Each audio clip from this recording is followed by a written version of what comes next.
From the bustling trading floors of Wall Street to the vibrant exchanges of Asian stock markets, WION breaks it down for you to make sense of what's happening, as we reveal the key factors behind events, strategic battles, and the game-changing business decisions that shape the world. We bring you all of this and more on World Business Watch.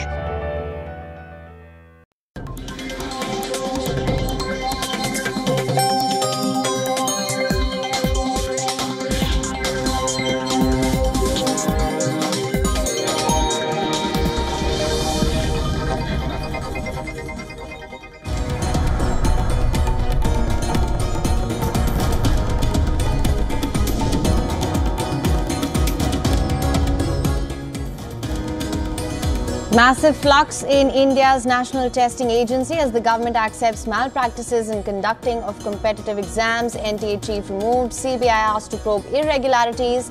The NEET PG exam, earlier scheduled for Sunday, has been postponed.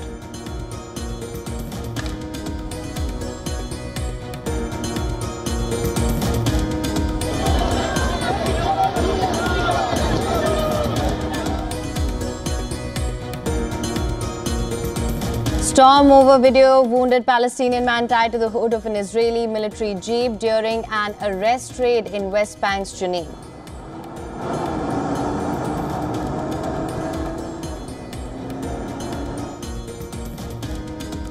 Tens of thousands of anti-government protesters rally in Tel Aviv, clashing with police and demanding a deal for release of hostages with early elections. The protests come on a day when Israeli strikes across North Gaza killed at least 39 people.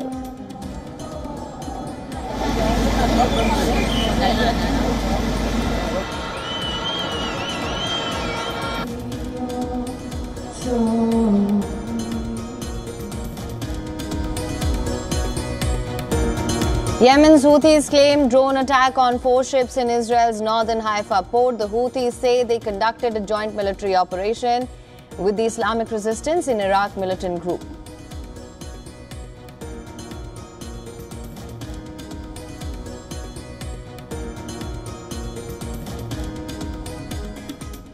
Ukrainian President Volodymyr Zelensky calls for bold decisions from partners after a Russian aerial assault on Kharkiv that killed at least 3 people.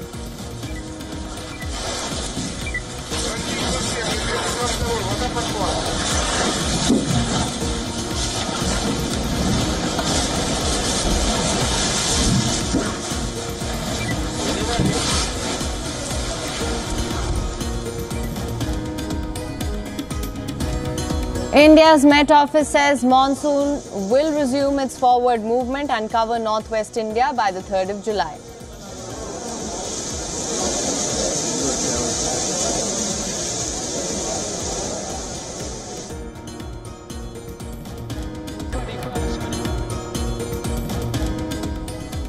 Our top focus on World DNA this morning after sensational revelations of irregularities in India's NEET and NET competitive examinations.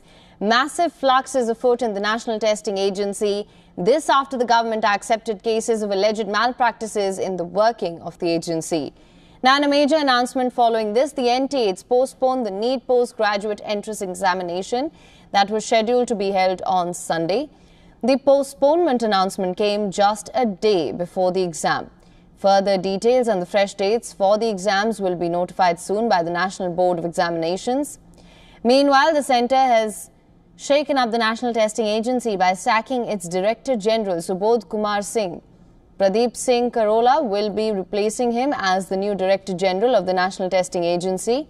The government has also asked the Central Bureau of Investigation to probe irregularities in the NEET.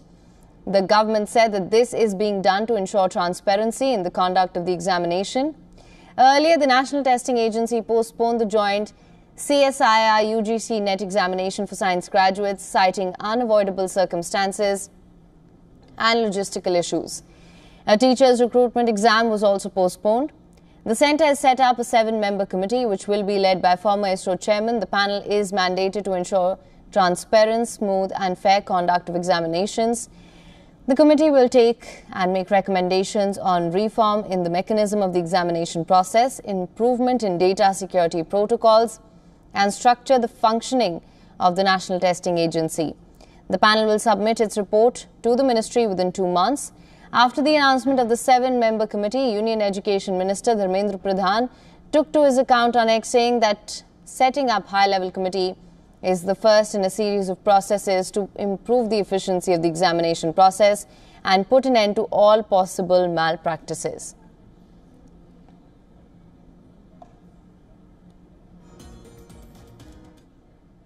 Now, the Israeli military has said its forces violated protocol by strapping a wounded Palestinian man to the front of their vehicle during a raid in the West Bank city of Jenin. They confirmed the incident after it was captured on video and shared on social media. Reuters has verified footage. Take a look.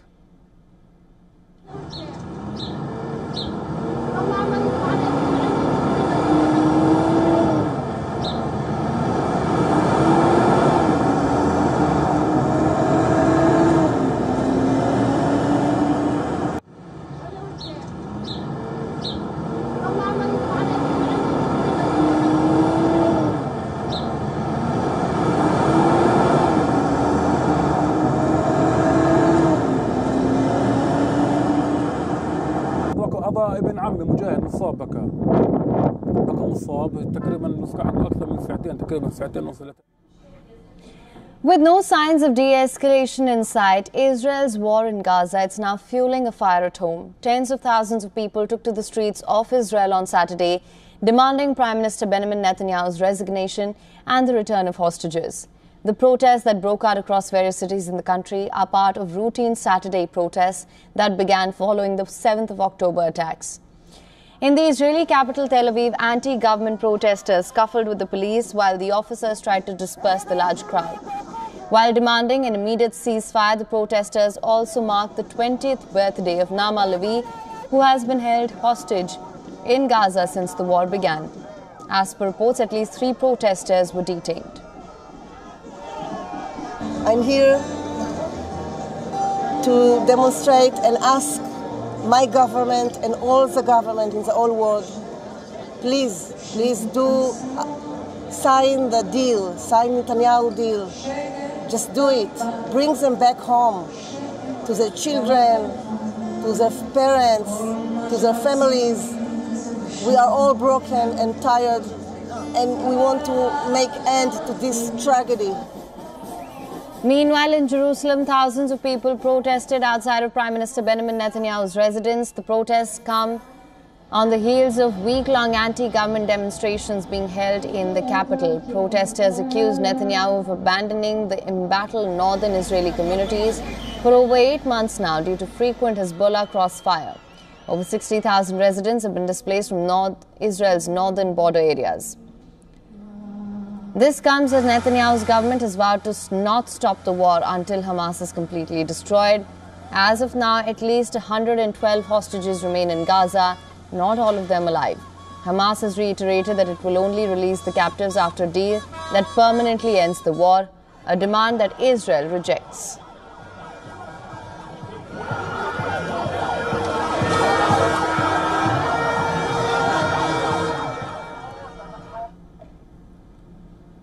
At least 24 people lost their lives and several others suffered injuries after Israeli military pounded 2 neighborhoods of Gaza City. The Israeli military struck houses in Al-Shati refugee camp, one of 8 historic refugee camps in the Gaza Strip. Israeli aircraft bombarded residential complex, including high-rise buildings, into rubble. The whole area wiped out. Now, catastrophic scenes emerged as dozens of Palestinians rushed out in search of their families.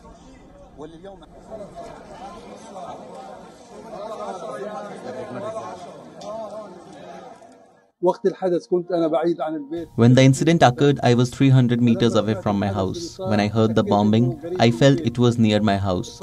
So I found out that my neighbor's house was hit by a strike. I found my wife, son, granddaughter and daughter in hospital. Half of my house was destroyed. The wall was destroyed. Some rooms were destroyed. The car was destroyed. Thank God for everything. Though the Israeli military claims to have struck 2 Hamas military infrastructure sites in Gaza City, Hamas has refrained from commenting on the claim. The Israel offensive comes a day after the International Committee of the Red Cross said 22 people died in shelling which damaged Gaza office. EU Foreign Affairs Chief has called for a probe into the deadly attack. Remember, the Israel war has left Gaza in ruins. It's killed at least 37,500 people. It's left nearly the entire population homeless and displaced since the 7th of October.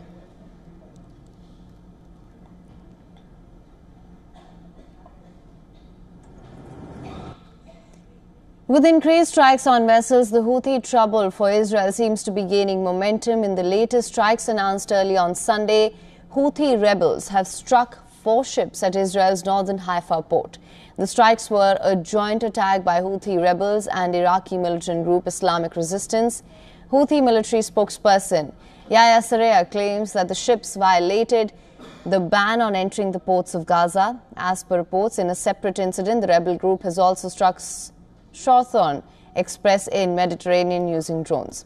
This came as part of the group's efforts to disrupt trade in key waterways to show solidarity with the war-torn Palestinians. In fact, with the US presidential polls just 5 months away, but Yemen's Houthi rebels continue to pose a sustained threat for Washington. On Saturday, Houthis claimed attack on a US carrier in the Red Sea.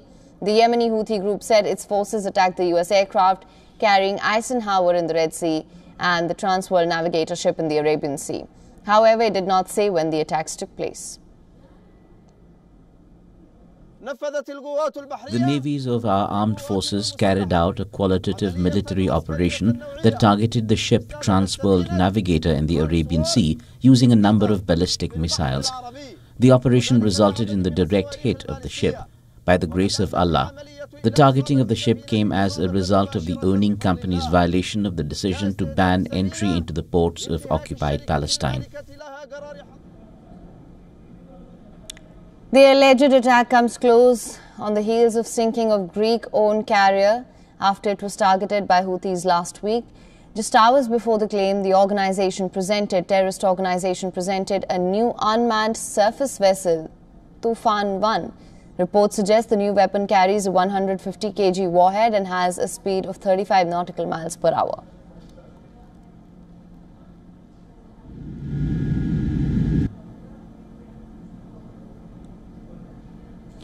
Now, Ukrainian President Vladimir Zelensky has called for bold decisions from partners after the aerial assault on Kharkiv. This after at least 3 people were killed and 29 were injured in fresh Russian strikes on Kharkiv on Saturday. 4 aerial bombs were launched against the city, damaging residential buildings, shops and public transport stops. Russia also launched a massive attack on the energy infrastructure in the west and south of Ukraine. This is the second largest Russian attack. The Ukrainian government has said that the situation in the energy sector remains difficult after 8 massive attacks by Russia since March. As many as 533,090 Russian military personnel have died in the Ukraine war. The Russian government has lost over 8,000 tanks, over 15,000 armored personnel, vehicles and artillery systems in the last 2 years. Cruise missiles among aircraft, vehicles and fuel tankers have been destroyed in the war.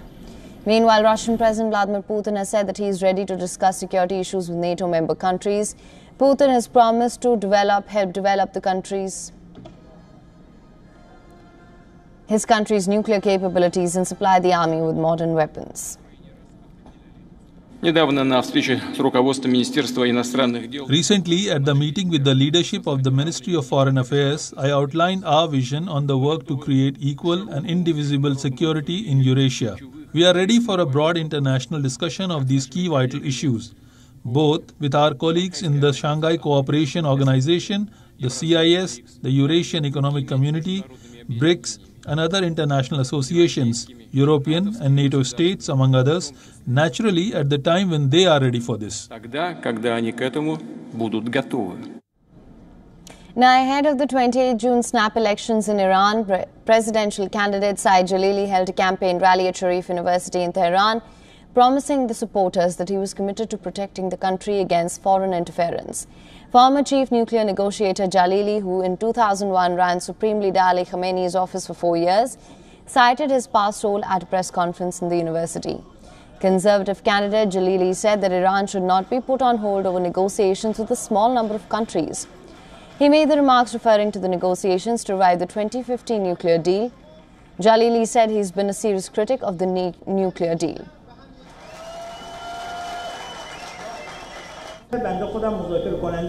I was one of the first nuclear negotiators myself. I was aware of the process and we pursued it, but we were on the path of defending people's interests and rights, not destroying them. And whatever our nuclear scientists have provided will be sent abroad. Now, before the death of Iran's President Ibrahim Raisi, Iran and the United States were engaged in indirect talks in Vienna to revive the 2015 nuclear agreement between Tehran and world powers, which then US President Donald Trump left in 2018. Iran subsequently violated it by ramping up its nuclear program. Last April, Iranian lawmakers set conditions for the revival of the 2015 nuclear pact, including legal guarantees approved by the US Congress that Washington would not quit it. Jalili has been one of the first heavyweights to register in upcoming presidential race.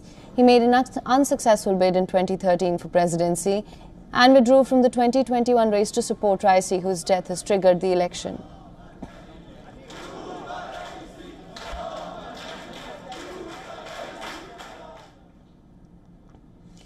Japan's royals Emperor Naruhito and Empress Masako are on a week-long state visit to the United Kingdom. The visit underscores age-old bonds between the royal families, besides ties between Japan and Britain. After private engagements over the weekend, the official programs begin on Tuesday, with the Emperor and Empress slated to attend a banquet with King Charles. The visit clashes with the campaigning for elections on the 4th of July. And according to a Japanese Foreign Ministry official, no meeting has been scheduled with British Prime Minister Rishi Sunak. Naruhito will also go to Windsor Castle to lay a wreath on the tomb of Queen Elizabeth II, whose state funeral him and the Empress attended in September 2022. According to officials, the Japanese royal couple are in the United Kingdom to celebrate the long ties between the two royal families and to demonstrate the deep relationship between the two countries. The Emperor's trip is the third state visit of Charles's reign and the first since it was made public earlier this year that the King of Britain had been diagnosed with cancer. Prior to the visit, Naruhito expressed gratitude for the King's decision to host them. He also wished Princess Kate, as she is going through chemotherapy for cancer treatment as well. Thank you so much for having me. The more you know that history, the more you do, the more you work with. Thousands of protesters from across the UK marched through central London to call for urgent political action on nature. 350 charities ranging from protest groups to mainstream organizations joined the Restore Nature Now march. People came with a list of demands including making polluters pay and improving support for farmers in an increased climate-friendly farming budget. British actor Emma Thompson led this march, saying her message was for the government to stop being so deeply irresponsible. The march also called for an environmental rights bill to establish the right to a healthy environment in the next parliament following a general election.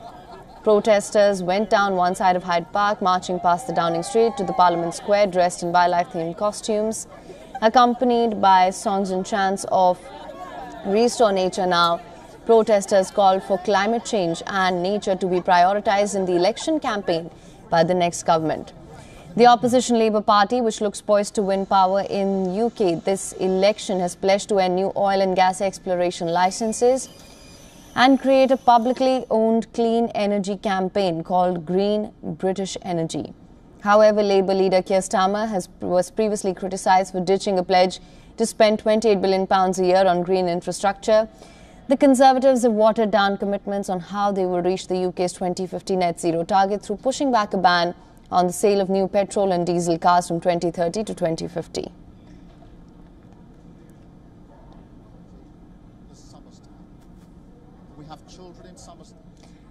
Despite being the world's fastest growing major economy, India faces the critical issue of creating sufficient employment opportunities. Ahead of the upcoming budget in July, the need for effective strategies to boost job creation are more pressing than ever. Take a look at our next report for more on this. India's economic landscape is marked by significant growth, yet it faces a critical challenge: joblessness. Despite registering as the fastest pace of job creation in June, achieving sufficient employment opportunities still remains elusive. A recent Reuters survey reveals that 91% of developmental economists and policy experts identify unemployment as the biggest economic challenge for the government over the next 5 years.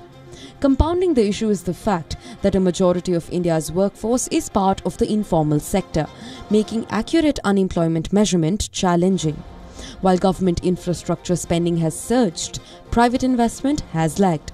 Economists argue that spurring private investment is crucial to create jobs. Recommendations to the government include removing policy hurdles, raising education standards, and reforming tax structures. The Indian government is considering lowering personal tax rates for certain categories of individuals. A Reuters report indicates that the Modi administration is planning to adjust the tax scheme introduced in 2020. Currently, annual incomes for up to 15 lakhs are taxed at 5 to 20%, while earnings over Rs 15 lakh face a 30% tax rate. The proposed changes aim to ease this steep increase, potentially reducing the tax burden for higher earners. Additionally, the government is exploring lowering personal tax rates for those earning around Rs 10 lakhs annually. This initiative could stimulate economic activity by increasing disposable income and consumer spending. Business Bureau, WION World is One. Reigning Olympic champion and home favourite Alexander Zverev has crashed out of the Halle Open. We get you that and all the other big stories from the world of tennis. World number 1 Jannik Sinner defeated Zhang Zhenzhen in Shenzhen in the straight sets to reach the Halle Open semi-final. Sinner broke the Chinese player once to claim the opening frame. He then saved the only break point he faced to erase a set point for Shenzhen at 5-6 in the second set. The set was then pushed to a tie-break, which the Australian Open champion won. Sinner secured the match 6-4, 7-6 to reach the first grass final.